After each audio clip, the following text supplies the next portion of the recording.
Our first challenge in implementing this was vocabulary, and I talked about tribal knowledge. We had to teach Neo what the words our and we meant, because people use that natural phrasing when they talk between people.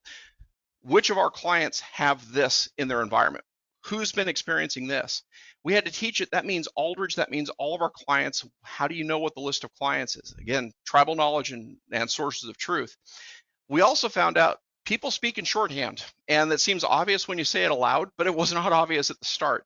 And if somebody uses a term like ABC company, you have to understand that, well, that means Acme Baking and Commerce or something, but you only know that if you're in that tribal knowledge loop. So we had to teach the AI system, where can you go figure out what these acronyms and shorthand terms mean?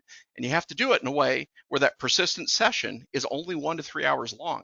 It's got to be able to have a place that it can go and refer to. It can't learn that in detail over time. And we had to teach the AI to be conversational. It now asks, did I help with that answer? And we can answer yes or no. And if you answer no, it asks what would have made it better.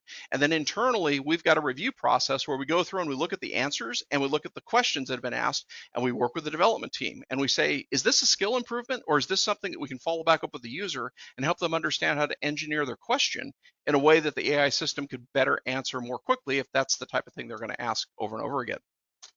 We had a second challenge, the thought that AI can do anything.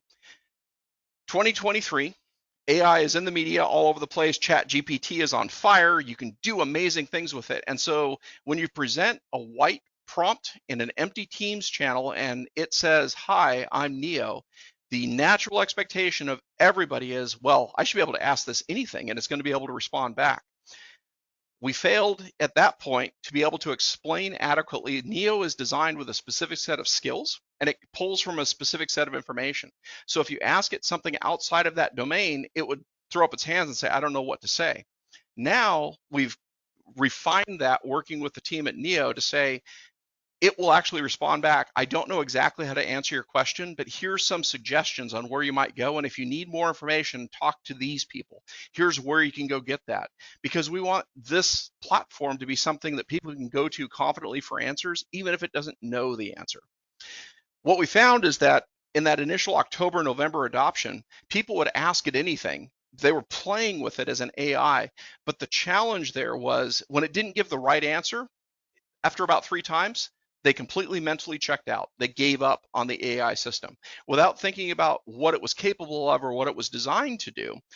It didn't meet their expectations, their unspoken expectations, and so they mentally checked out from it. It's entirely different when you're using AI for play and there's really no quality control or time pressure about the output, and when you're using it for work and you're trying to get to a specific output and there's time pressure.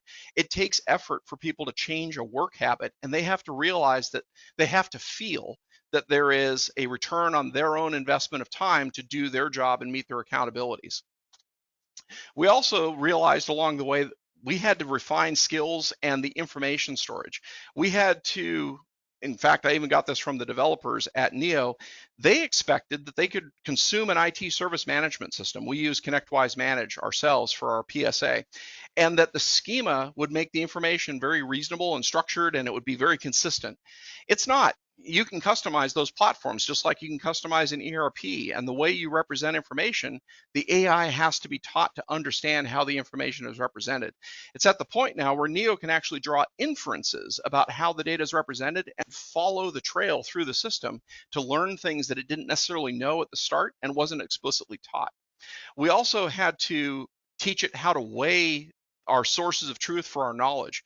Some of our areas of knowledge, we, from a tribal perspective, think are more authoritative because of who wrote it or how current it is, versus some of the other sources, which maybe are transactional and they're one-off cases. We don't want Neo to take that one-off case and weight it stronger than what our official best practices and policies are.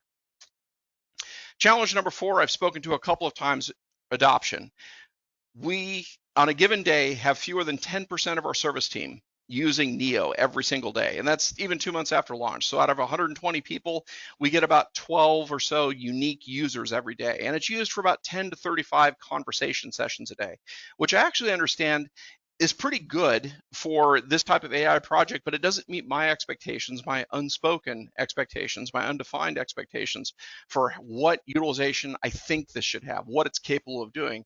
And so we're doing some course adjustments. We're working to bring Neo closer to where people live. We're working with the operations team to talk about, do you actually want to invest in this to your managers, to your people? Do you want to have recurring conversations to drive this? Do you believe in what this tool can do enough to be able to invest that additional effort? Or if the answer is no, that's not highest best use, well, great, we'll sunset it. We learned a lot along the way. I already just went through those. So the lessons learned on this, that upfront buy-in from the intended adopters for the expected outcome is critical. You can't just hand an AI tool to someone and expect that it's just going to change their life and it's going to make them more efficient. It's going to change the way they work.